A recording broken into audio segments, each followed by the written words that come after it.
আপনারা দেখছেন আফসার ওয়াইডির চ্যানেল। এই চ্যানেলে সকলকে স্বাগতম, সাথে আছি আমি আফসার। ভিউয়ার্স, আজকের ভিডিওটি খুবই গুরুত্বপূর্ণ এবং ভিডিওটি না টেনে দেখবেন। আজকের ক্লাসটা আমি মনে করি আপনাদের জন্য খুবই উপকার হবে। আজকের ক্লাসে এখানে যে আইডি কার্ড সম্পর্কে আমি ইতিমধ্যে একটি ক্লাসের মধ্যে আপনাদেরকে দেখিয়েছিলাম যে আইডি কার্ড কীভাবে আবেদন করতে হয়। আজকের এই ক্লাসে আমি আইডি কার্ড ডাউনলোড করে দেখাবো, ঠিক আছে। সেখানে কিন্তু কিছু খুঁটিনাটি বিষয় রয়েছে, যার কারণে আমরা ডাউনলোড করতে অনেক সময় কষ্ট হয় আমাদের। সেগুলো আজকে পানির মতো করে সহজ করে বোঝাবো ইনশাআল্লাহ। ভিডিওটি ধৈর্য সহকারে দেখবেন। ভিডিও শেষে কিন্তু আপনাদেরকে একটা টিপস রয়েছে, আমি প্রবাসী অ্যাপস নিয়ে আলোচনা করব, ঠিক আছে। ভিউয়ার্স, ধৈর্য সহকারে দেখবেন। ইতিমধ্যে আমাদের চ্যানেলে 11টি পর্ব শেষ হয়ে গেছে, আজকে 12 নম্বর পর্ব। 11 নম্বর পর্ব পর্যন্ত যারা দেখেন নাই তাদেরকে দেখে আসার জন্য অনুরোধ করা হলো, এবং যারা দেখেছেন তাদেরকে অসংখ্য ধন্যবাদ। তো ভিউয়ার্স, এখন আমার কথা হচ্ছে এখানে এনআইডি কার্ডের সর্বপ্রথম আমরা এনআইডি কার্ড ডাউনলোড করতে গেলে আমাদের এনআইডি সার্ভারে যেতে হবে, ঠিক আছে। এনআইডি সার্ভারে যাওয়ার জন্য আমরা আমাদের গুগল ক্রোম ব্রাউজারে চলে যেতে হবে। গুগল ক্রোম ব্রাউজারে এসে আমরা এখানে চার্জ করব এনআইডি সার্ভিস, ঠিক আছে। এনআইডি সার্ভিস সার্চ করে ইন্টার বাটনে প্রেস করব। তারপর আমাদের সামনে এরকম একটি পেজ চলে আসবে।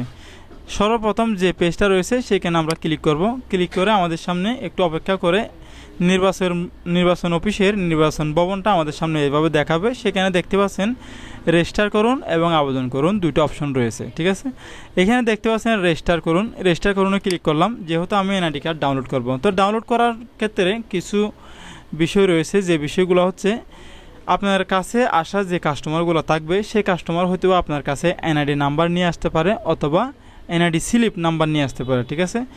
স্লিপ নাম্বার হচ্ছে নির্বাচন অফিসে ছবি মারার পর 10-15 দিন পরে একটা আইডি কার্ড পাই, সেই আইডি কার্ডের জন্য আপনার দোকানে আসছে আর কি, ঠিক আছে। তো আপনি স্লিপ নাম্বারটা নিয়ে কাস্টমারকে কীভাবে এনআইডি কার্ডটা বাইর করে দেবেন, ঠিক আছে। এখানে পরিপূর্ণভাবে আপনাদেরকে দেখাচ্ছি। যদি কাস্টমার স্লিপ নাম্বার নিয়ে আসে, স্লিপ নাম্বারের ডান সাইডে কর্নারে দেখতে পাবেন NIDFN নামে একটা নম্বর রয়েছে। আপনি সম্পূর্ণ এভাবে লিখে দিবেন NIDFN, এটা একেবারে লিখে দিয়ে তারপরে নাম্বারগুলো লিখবেন, ঠিক আছে। আর যদি আপনার কাছে এনআইডি নাম্বার নিয়ে আসে তাহলে এনআইডি নাম্বার চেঞ্জ করবেন, সেম পজিশনে সেম ওয়েটে। শুধুমাত্র এখানে তফাৎ রয়েছে NIDFNটা লিখা, ঠিক আছে। NIDFN লিখে নাম্বারগুলো লিখবেন। আর যদি এনআইডি নাম্বার নিয়ে আসে তাহলে NIDFN লেখার কোনো প্রয়োজন নাই, ঠিক আছে। যদি কাস্টমার আপনার কাছে হারিয়ে যাওয়া এনআইডি কার্ডের নাম্বার নিয়ে আসে, পুরাতন নাম্বার নিয়ে আসে, তাহলে NIDFN লেখার কোনো প্রয়োজন নাই, ঠিক আছে। শুধু স্লিপ নাম্বারের ক্ষেত্রে আমরা NIDFNটা লিখব। আচ্ছা, ঠিক আছে। এখন আমি এনআইডি নাম্বারটা এখানে লিখতেছি।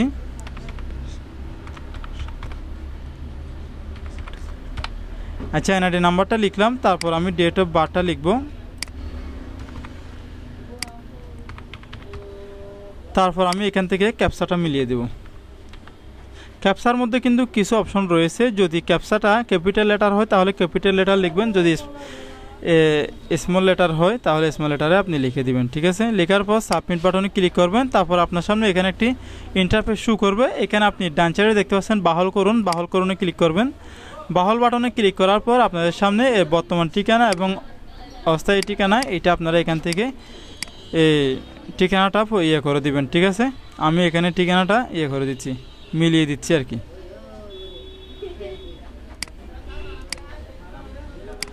স্থায়ী ঠিকানাটা এখান থেকে আমি লিখে দেব।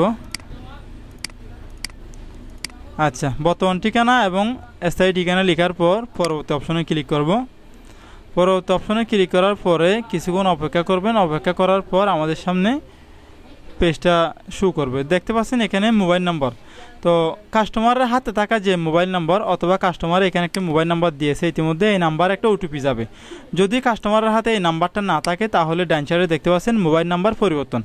তো এখানে মোবাইল নাম্বার পরিবর্তন অপশনে ক্লিক করবেন। ক্লিক করার পর আমি কাস্টমারের মোবাইল নাম্বারটা, নতুন নাম্বারটা সেট করে দিব। আচ্ছা, কাস্টমারের হাতে নতুন নাম্বার যেটা রয়েছে সেটা আমি এখানে লিখে দিলাম। লেখার পর বার্তা পাঠানে ক্লিক করব। বার্তা পাঠানে ক্লিক করার পর একটু অপেক্ষা করবেন। দেখবেন কাস্টমারের হাতে থাকা মোবাইলে 105 থেকে একটি ওটিপি চলে গিয়েছে 6 সংখ্যার। সেখানে এনআইডি কার্ডের নাম্বার সহ যাবে। 6 সংখ্যার যে ওটিপিটা থাকবে সেটা আপনি এখানে যাচাইকরণে ক্লিক করবেন। আচ্ছা, আমি ওটিপিটা নিলাম। নেওয়ার পর বাহল বাটনে ক্লিক করলাম। আচ্ছা, এখন দেখুন এখানে একটা বিষয়, জুম করুন। এখানে একটা স্ক্যানার রয়েছে, ঠিক আছে। এই স্ক্যানারটা আপনারা এই স্ক্যানারটা কিন্তু এখানে দেখতে পাচ্ছেন ভিউয়ার্স, একটা স্ক্যান করতে বলছে আমাকে, তো আমি স্ক্যানটা করে নিব। স্ক্যানটা হচ্ছে কাস্টমারের পেজকে আমাদের করতে হবে আর কি, কাস্টমারের পেজকে আমাদের স্ক্যান করে নিতে হবে, তারপর আমাদেরকে স্ক্যান করতে হবে, ঠিক আছে। এখানে জুমে ক্লিক করব। জুমে ক্লিক করার পর আমার হাতে থাকা অ্যান্ড্রয়েড সেট দেখতে পাচ্ছেন, অ্যান্ড্রয়েড সেটে দেখতে পাচ্ছেন একটি এনআইডি ওয়ালেট সফটওয়্যার। আমি এটা প্লে স্টোর থেকে ডাউনলোড করে নিলাম। তো এনআইডি ওয়ালেট সফটওয়্যারটা আমি এখান থেকে সেটিং করে নেব। এগ্রি বাটনে ক্লিক করে টার্ন অনে ক্লিক করব। ক্লিক করার পর ভিউয়ার্স এখান থেকে অ্যালাউ করে দিব। অ্যালাউ করার পর আমার কম্পিউটারে দেখতে পাচ্ছেন আপনারা একটি স্ক্যানার, সেটা আমি স্ক্যান করে নিব, ঠিক আছে। স্ক্যান করে নিলাম। স্ক্যান করে নেওয়ার পর এখান থেকে স্টার্ট স্ক্যানে ক্লিক করব। এখন এখানে উপরে ছবি যে দেখতে পাচ্ছেন, এই ছবিটা ডান সাইডে বাম সাইডে করতেছে এবং চোখের পলক দিতেছে। তো আমরা এখানে এই ব্যক্তিটার মতো করে আমরা নিজেরাও করে নিব। একটু খেয়াল করে দেখুন, আমার ছবিটা আমি পেজ স্ক্যান করে নিচ্ছি। স্টার্টে পেজ স্ক্যান একটু দেখুন। এখন সোজা করছে, একটা চোখ মারতে বলছে, আমাকে প্লক দিতে বলছে, তো আমি একটা প্লক দিলাম। তারপরে লেফট সাইড বলছে, লেফট সাইডে দিলাম। তারপরে রাইট সাইড বলছে, রাইট সাইডে দিলাম, ঠিক আছে। ওকে হয়ে গেছে, এখন ওকে, ঠিক আছে। তো বেশ ওকে দেওয়ার পরই সেভ করে ফেলাম, আমাদের সামনে এটা শো করে আসবে, ঠিক আছে।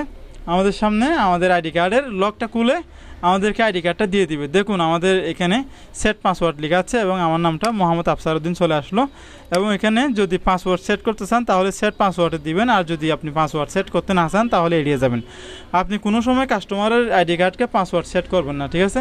যদি পাসওয়ার্ড সেট করেন তাহলে হয়তোবা পরবর্তী ভুল হয়ে গেলে এটা নিয়ে একটা ঝামেলা সৃষ্টি হবে, কাস্টমার আপনার সাথে বকাধকা করতে পারে, অথবা আপনার কপালে কিছু মাইরও থাকতে পারে। কারণ কাস্টমারের এনআইডি কার্ডটা যদি আপনি এই পাসওয়ার্ড দিয়ে রাখেন ভুলে গেলে, তাহলে উনি যদি কোনো সময় ডাউনলোড করতে না পারে তাহলে হয়তোবা একটা ঝামেলা সৃষ্টি হতে পারে। এই কাজটা কোনো সময় করবেন না, ঠিক আছে। যদি কাস্টমার বলে আমাকে পাসওয়ার্ড সেট করে দেন, এটা আমি বুঝবো, তাহলে আপনি সেট করে দিবেন। আমি কোনো সময় সেট করে নিই।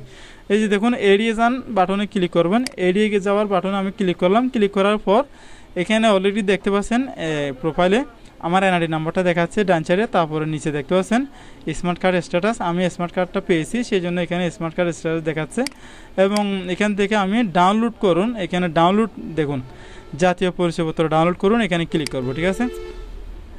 ডাউনলোড করার পর আমি এখানে স্টার্ট ডাউনলোডে ক্লিক করলাম। দেখুন আমার এই এনআইডি কার্ডটা অলরেডি ডাউনলোড হয়ে গিয়েছে।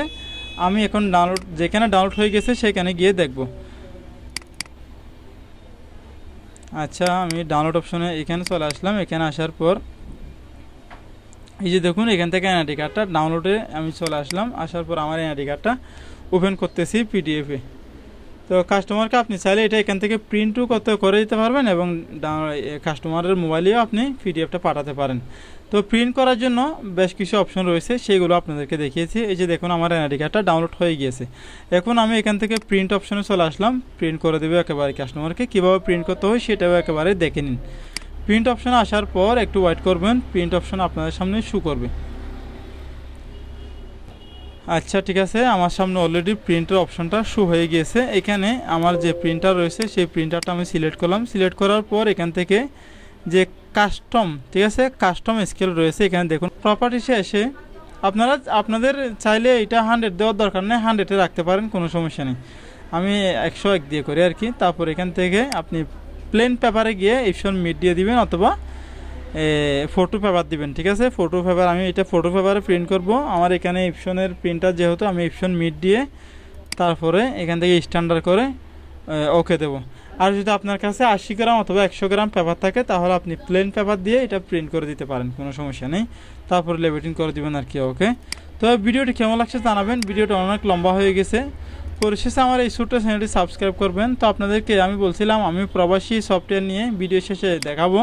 ভিডিওটি লম্বা হওয়ার কারণে আজকে দেখালাম না, ইনশাআল্লাহ নেক্সট পর্বতে আমি বাকিগুলো দেখাবো।